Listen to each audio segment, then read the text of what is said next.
अस्सलाम वालेकुम। आप देख रहे हैं राय हदायत टीवी और मैं हूं रजा मकसूद। तमाम तारीफें अल्लाह रब्बुल इज़्ज़त के लिए कि जिसने हमें ईमान की नेमत से सरफराज फरमाया और बेहद दुरूद व सलाम जनाब रसूलुल्लाह सल्लल्लाहु अलैहि वसल्लम पर कि जिनको अल्लाह ने सरताज रसूल और खातमुन नबीयीन बनाया। दोस्तों, आप साइंस और इस्लाम की 11th एपिसोड देख रहे हैं। इंशाअल्लाह अल्लाह की मदद और नुसरत से इस वीडियो में हम खाना काबा की तारीख के बारे में बात करेंगे और ये जानने की कोशिश करेंगे कि खाना काबा कब तामीर हुआ और खाना काबा कितनी बार तामीर किया गया। इसके अलावा हम साइंस के मुतल्लिक भी बात करेंगे कि जिन्होंने बहुत दिलचस्प बात का इंकिशाफ किया है खाना काबा से रिलेटेड। तो दोस्तों, आइए देखते हैं वीडियो। दोस्तों, इब्ने कसीर ने तफसीर अजीज़ी में नकल किया है कि हज़रत आदम अलैहिस्सलाम जब जन्नत से ज़मीन पर तशरीफ़ लाए, अर्ज़ किया, या अल्लाह, मैं यहाँ ना तो मलाइका की तस्बीह और तकबीर सुनता हूँ और ना ही कोई इबादत गाह देखता हूँ, जैसा कि आसमान में बैतुल मामूर देखता था जिसके इर्द गिर्द मलाइका तवाफ़ करते थे। अल्लाह पाक ने इरशाद फरमाया कि जाओ, जहाँ हम निशान बनाते हैं वहाँ काबा बनाकर इसके इर्द गिर्द तवाफ़ भी कर लो और इसकी तरफ नमाज भी अदा करो। दोस्तों, हज़रत जिब्राइल अलैहिस्सलाम हज़रत आदम अलैहिस्सलाम की रहबरी के लिए इनके साथ चले और इन्हें वहां लाए जहां से ज़मीन बनी थी, यानी खाना काबा की जगह से ही सबसे पहले पानी पर झाग और फिर झाग से ज़मीन की इब्तिदा हुई।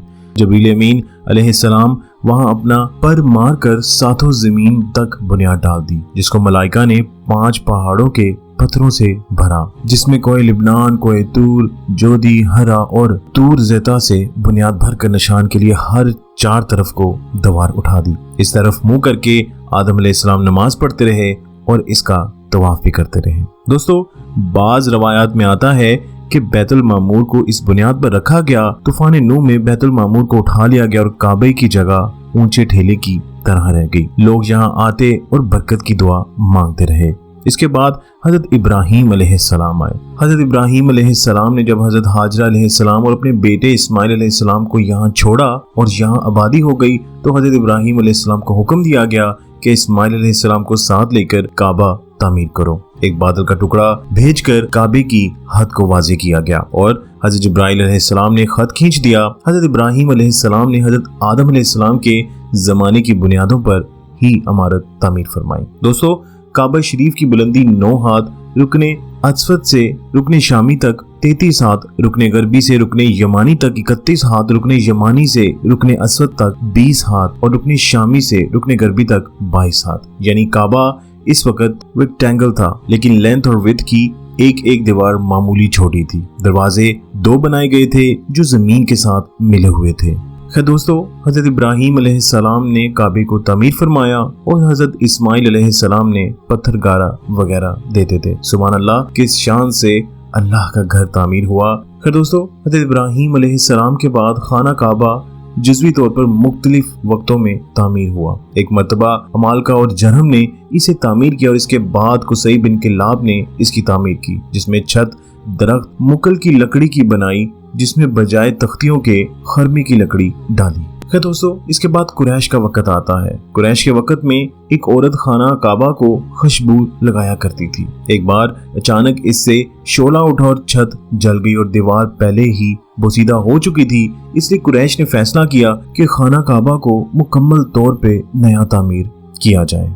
वलीद बिन मुगीरा को इमारत का अमीर तामीर किया गया और ये तय हुआ कि इसमें हलाल माल खर्च किया जाएगा और इस वक्त के अमीर ज्यादा सूद से हासिल करदा माल होता था, इसलिए हलाल माल कम मिकदार में जमा हुआ। तो कुरैश ने माल की कमी और कुछ अपने मकासद के पेश नज़र चंद फर्क कर दिए। नंबर 1 उसमें से ये था कि काबे की कुछ ज़मीन बाहर निकाल दी, यानी इमारत को छोटा कर दिया और काबे से बाहर निकाली हुई ज़मीन को हतीम कहा जाता है। इसी में मिज़ाबे रहमत पर नाला गिरता है। छोटी छोटी दीवार से आज भी इसे अलहदा नुमाया किया हुआ है। तवाफ इसी के बाहर से होता है। इसके बाद दूसरी जो तब्दीली थी वो ये थी कि कुरैशियों ने 2 दरवाजों के बजाय एक कर दिया, वो भी बुलंद, ताकि जिसे चाहे अंदर जाने दे और जिसे चाहे ना जाने दे। अब भी इसी पर अमल हो रहा है। बादशाहों के लिए दरवाजा खुलता है, ख्वाह वो कितने ही बदकार क्यों ना हो, और गरीब लोगों के लिए दरवाजा नहीं खोलने दिया जाता। दोस्तों, इसके बाद जो तीसरी तब्दीली की गई वो ये थी कि खाना काबा के अंदर लकड़ी के सतूनों की 2 सफ़ें बनाई गई और हर सफ में 3 सतून बनाए गए। चौथी तब्दीली जो की गई वो थी कि काबा शरीफ की बुलंदी पहले से दुगना कर दी गई। पहले बुलंदी 9 हाथ थी, इन्होंने 18 हाथ कर दी। इसके बाद 5वीं तब्दीली जो की गई वो थी कि खाना काबा के अंदर रुकने शामी के करीब एक सीढ़ी बनाई गई जिससे छत पर चढ़ा जा सकता था। दोस्तों, यहाँ मैं आपको बताता चलूं, ये वही वक्त था जब कुरैश हजर अस्वद के पीछे लड़ने वाले थे। अगर ये लड़ाई होती तो ये बहुत बड़ी और खूनी लड़ाई होती, पर मेरे आका जनाब रसूलुल्लाह सल्लल्लाहु अलैहि वसल्लम ने अल्लाह के हुक्म से एक ऐसा बेहतरीन फैसला किया कि इस लड़ाई की नौबत ही ना आई और सब अल्लाह के रसूल के फैसले पर रजामंद हो गए। दोस्तों, अब हम चलते हैं हज़रत अब्दुल्लाह बिन ज़ुबैर रज़ियल्लाहु अन्हु के दौर में। हज़रत अम्मा आयशा रज़ियल्लाहु अन्हा फरमाती हैं कि एक मरतबा रसूलुल्लाह सल्लल्लाहु अलैहि वसल्लम ने हतीम की बुनियाद इब्राहिमी के पत्थर मुझे दिखाए और फरमाया कि कुरैश ने इसमें कमी कर दी थी। लोग अगर नए नए मुसलमान ना होते और उनके जज्बात भड़कने का अंदेशा ना होता तो मैं इब्राहिमी बुनियादों पर काबा दोबारा तमीर कर देता। दोस्तों, इसी रवायत की बुनियाद पर हज़रत अब्दुल्लाह बिन ज़ुबैर ने काबा शरीफ को मुनहदम यानी तमाम इमारत को गिराकर दोबारा तामीर किया। हतीम को काबा में दाखिल किया। दरवाजे 2 बनाए जो जमीन के साथ जुड़े हुए थे। खुशबूदार मिट्टी चूना में मिलाकर गारा लगाया गया। दरवाजों पर अंदर बाहर इत्र लगाकर खुशबू लगाई गई। नहायत कीमती रेशमी गिलाफ चढ़ाया गया। ख्याल रहे कि सबसे पहले काबा शरीफ को गिलाफ चढ़ाने वाले का नाम असद था, जो शाह यमन था और तबाह के लकब से मशहूर था। मदीना तैयबा की शहरी बुनियाद रखने वाला यही शख्स था। दोस्तों, अब्दुल्लाह बिन ज़ुबैर रज़ियल्लाहु अन्हु की तामीर 27 रजब 64 हिजरी को मुकम्मल हुई। फिर हज्जाज बिन यूसुफ जो अब्दुल मालिक बिन मरवान का नाइब था ने 74 हिजरी में इमारत को दोबारा गिराकर फिर इस तरह बनाया जैसे कुरैश ने बनाया था। फिर हारून अल रशीद ने चाहा कि काबा इस तरह बना दिया जाए जैसे अब्दुल्लाह बिन ज़ुबैर रज़ियल्लाहु अन्हु ने तामीर किया था, यानी दरअसल वही इब्राहिमी तामीर भी थी। लेकिन इस वक्त के अहले इल्म ने इसलिए इसे मना किया कि कोई तुम्हारा मुखालिफ आएगा उसको फिर तब्दील कर देगा और इस तरह गिराना और बनाना एक खेल बन जाएगा। इसके बाद मुरम्मत तो होती रहेगी लेकिन मुकम्मल तौर पर पूरी इमारत को दोबारा नहीं बनाया जाएगा। दोस्तों, इसके बाद वक्त गुजरता गया। 1040 में सुल्तान मुराद बिन अहमद खान शाह कंस्तांतिनिया ने जब देखा कि इसकी इमारत बहुत पुरानी हो गई है तो इसने सिवाय रुकने अस्वद, वो कोना जिसमें हजरा अस्वद लगा है, कि तमाम इमारत को मुनहदम करके नई तामीर करवाई। इन्हीं बुनियादों और इसी तर्ज पर जो हज्जाज बिन यूसुफ ने बनाई थी। अंदर संगे मरमर का फर्श बिछाया और अंदर छत पर नहायत नफीस काम करवाया और नहायत बेहतरीन रेशमी स्याह पर्दा तमाम खाना काबा पर डाला, जिस पर कलमा तैयबा ला इलाहा इल्लल्लाह मुहम्मद रसूलुल्लाह सल्लल्लाहु अलैहि वसल्लम लिखा था और इसके साथ सुल्तान का नाम भी नीचे लिखा था। मौजूदा काबा शरीफ सुल्तान मुराद का बनाया हुआ है, यानी मुकम्मल इमारत को मुनहदम करके इसके बाद नए सिरे से तामीर नहीं किया गया। दोस्तों, खिलाफे काबा हर साल मिस्र से बड़ी धूमधाम से आता रहा। एक मरतबा पाकिस्तान के शहर लाहौर से भी बनकर गया।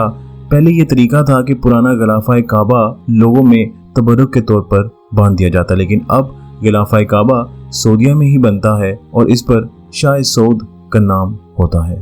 दोस्तों, अब मैं आता हूँ साइंस के ऊपर। साइंसी तहकीक के बाद ये नतीजा अखज़ किया गया है कि खाना काबा दुनिया के राइट इन द मिडल यानी बिल्कुल दरमियान में मौजूद है और जमीन की किसी भी तरफ से पैमाइश करने वाला जब वस्त में पहुंचता है तो वो ये जानकर हैरान रह जाता है कि जमीन के किसी भी तरफ से शुरू की गई इसकी पैमाइश के ऐन वस्त में खाना काबा मौजूद है। दुनिया भर से मुसलमान हज उम्रा की अदायगी के लिए मक्का मुकरमा का रुख करते हैं और तवाफ़े काबा की शहादत हासिल करते हैं। काबे का तवाफ एंटी क्लॉकवाइज यानी घड़ी की उल्टी सिमत किया जाता है। जदीद साइंसी तहकीक से ये बात सामने आई है कि एंटी क्लॉक वाइज चलने से फासला जल्द तय हो जाता है और इस तरह तवाफ करने से जिस्म पर अच्छे असरात मुरतब होते हैं, जबकि दिल की सेहत के लिए भी ये अच्छा है। यहाँ ये अमर खासे काबिल जिक्र है। खाना काबा की बरकत और इंसानों की ज़रूरत को मद्देनजर रखते हुए अल्लाह ताला ने यहाँ पानी का ऐसा कुआं भी पैदा फरमाया है जिसका पानी दुनिया के तमाम पानियों से बेहतर और इंसानी सेहत के लिए नहायत मुफीद करार दिया गया है। आखिर में अल्लाह से दुआ है कि इस वीडियो को बनाते हुए अगर अनजाने में मुझसे कोई गलती हो गई है तो अल्लाह मुझे माफ़ फरमाए और हम तमाम मुसलमानों को अपने घर खाना काबा की ज़ियारत नसीब फरमाए। आमीन।